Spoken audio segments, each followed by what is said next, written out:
The USAID is really corrupt. I'll tell you, it's corrupt. It's incompetent, and it's really corrupt.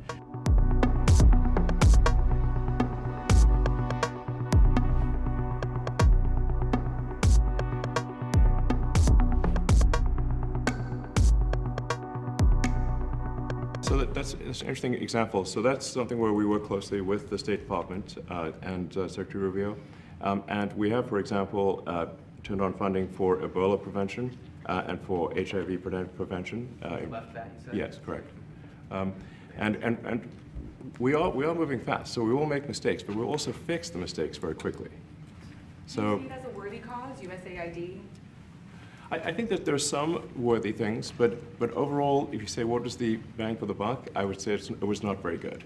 And there was far too much of what USAID was doing was influencing elections in ways that I think were dubious and do not stand the light of day. For the sake of the country, I hope that the person that's in charge and the other people that report to me that are in charge are allowed to do the right thing, namely make sure everything's honest, legitimate, and competent.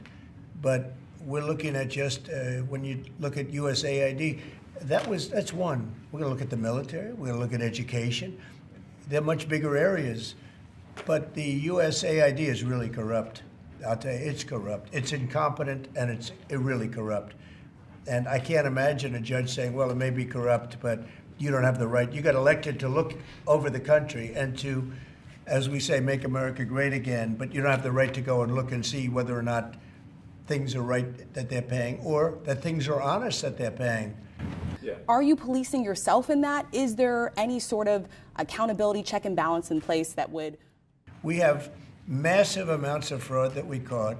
I think we probably caught way over a lot of billions of dollars already in, what, 2 weeks? Yes. And it's going to go to numbers that you're not going to believe. I'm the acting director of USAID. I've delegated that authority to someone, but I stay in touch with him. The functions of USAID, there are a lot of functions of USAID that are going to continue, that are going to be part of American foreign policy, but it has to be aligned with American foreign policy. And this is not my frustration. This frustration has existed now for almost a quarter century, and multiple administrations that have gone through this challenge. It's going to stop and it's going to end. Today, there are things that it does that are good, and there are things that it does that we have strong questions about. It's about the way it operates as an entity.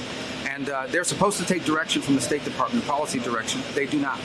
Not only do they not take policy direction, they're completely uncooperative. Their attitude is, we don't have to answer to you because we are independent. We answer to no one. Well, that's not true, and that will no longer be the case.